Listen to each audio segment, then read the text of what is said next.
This is my Game Boy Color. But more importantly, it's hooked up to the Game Boy camera. Well, at least in this video, that's more important. Um, I know I've talked about the Game Boy camera before, and also showed off its webcam capabilities. um, but today I'm talking about something sort of different. Um, if you have a Game Boy cartridge dumper for your computer, PC, or even Windows XP that works, if you plug in your Game Boy camera, even if you've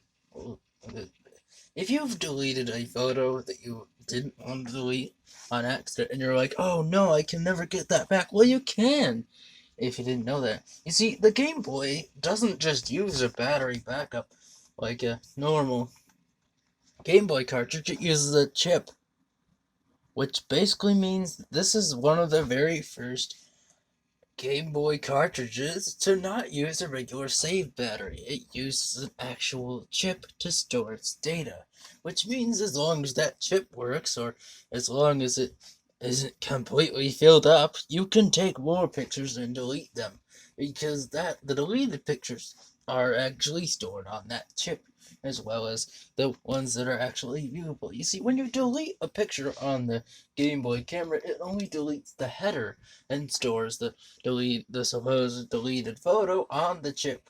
And I believe it's a 16-bit chip. So basically you have thousands upon thousands of photos that you can save and forever, even if you've deleted them. But be warned, your chip has to work correctly, and I believe that mine does. But I haven't fully tested that yet because I don't have a Game Boy cartridge dumper yet. Eventually I will, but that's pretty cool that even if Yep, that happened. Great. Well, at least I didn't drop the Game Boy or the Game Boy camera. Oh well.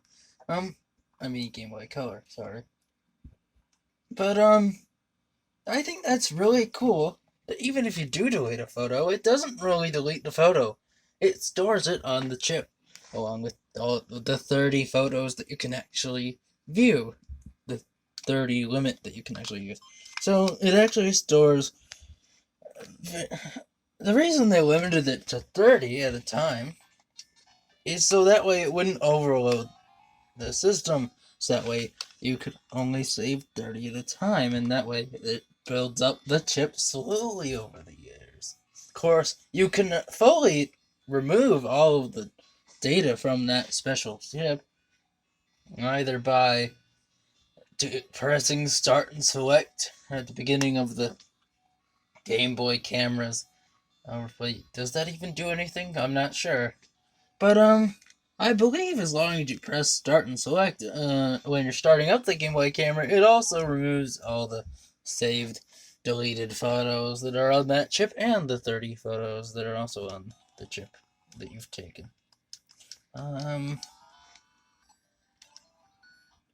Just gonna try and view the photos.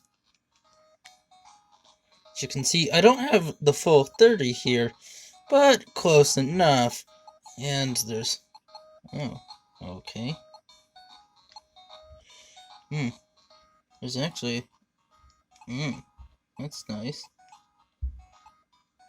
But if you've got the full 30 photos, for example, if you made an animation by taking multiple, because this thing is fully capable of making an animation. Of course, it's only 30 frames, and if you take one photo a second, then that's 30 frames per 1 second. So you've got effectively 30 seconds of video on this thing. But of course, there's no audio, it's just the photos. If you do it right. And of course, you can delete all of those, and then, for example, if I took this really bad picture of, well, actually, that's not the bad one. This is. Yeah, so if I took this bad picture of one of my Victrola records that was really blurry, I mean, you can just about see that it's a record, but and I delete it. Don't worry, I've got another one. If I delete it, right, it won't be there. Well, and I can get rid of this one too because I don't need that. But if I just keep this one, which looks much better, and then later on when I get my Game Boy cartridge dumper, I can take all of the supposed deleted photos off of the Game Boy camera and put them in a folder or file on my computer, and then later on I could even burn those files to a CD, DVD, or whatever. Which I think is pretty cool, don't you? And of course, you can still have the 30 photos that you have here. Well, that's the maximum that it'll let you store in the album. So, or even just the, if you go to shoot and then check, the max here is also, well, the max here is just what, well, the maximum amount of pictures here is what you have in the album. So, 30.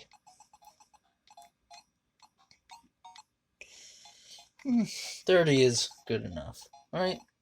I think so. Of course, this is one of the clearest pictures I've ever gotten, where there was just a river crossing in the middle of a town square, and I decided to just take a picture of it.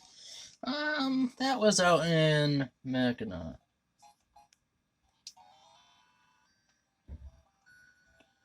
And I just think that it's pretty cool that you can take even the deleted pictures, or even just the normal pictures that you have in your album, off of the Game Boy camera as long as you know how to do it correctly. There are several videos about how to do this, well, at least one that I was able to find.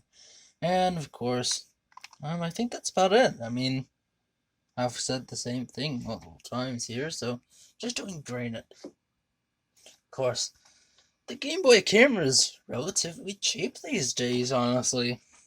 Unless you're looking for a brand new one, but this one is in really good condition, and I believe I got it for only $20, which, I mean, it's pretty decent, right?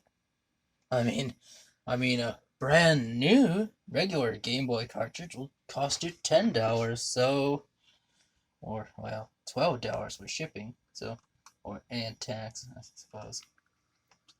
Which that isn't bad either. I mean, $20 for a camera that is pretty decent. I mean, you can always take like a small flashlight and put it next to the camera and even take pictures in the dark. I've done a few of those too. That's right, I actually took a few pictures with the Game Boy camera in the dark with a flashlight, and it actually worked really well. So effectively, you've got a modern day camera here, as long as you're willing to carry around a Game Boy Color and two flashlights in the dark. Or if you have a worm light, one flashlight for the camera itself. I know, this thing really isn't supposed to be taking pictures in the dark, but you know what? I decided to do it anyways. I think that's it. I've showed the pictures that I've taken in the dark before, I believe. That record that I showed, the one that I decided to keep, is one of them. The other one was the bigger picture of the record, and the one label was also in the dark. That's effectively it. I mean, it's a 16-bit chip, so there's thousands of possibilities there. And of course, you can always empty out the chip through your computer, or I believe you can do it with the start and select buttons on the start of the Game Boy. And of course, it'll ask you if you're sure, which is nice. So that's it. That is really it. Sorry it took so long to explain this, but I'm just kind of excited about this. Goodbye for now, and I hope you've learned something. And of course, that Game Boy cartridge dumper will work with all your other cartridges as well, therefore giving you legal ROMs of your game. Not having to, by not having to download them from sketchy sites or wherever else that may contain a virus or whatever.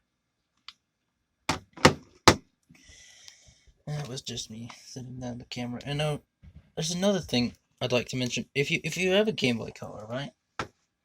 Oh, well, um, it isn't working exactly correctly, but, if you, sometimes, it sort of seems like that winds up with that, but I'm sure it would line up better with the original Game Boy, but at least it sort of lays it flat, I suppose. Oh well. Um, that is it. I am, yeah. I think that what I've said here is pretty cool, and I would definitely recommend going out and getting a cartridge dumper, a USB one, for your Game Boy games if you have a Game Boy camera, and see what kind of photos were on it, or are on, for that matter, or just to transfer them to your computer. That way you can have them forever. Goodbye for now, until the next video.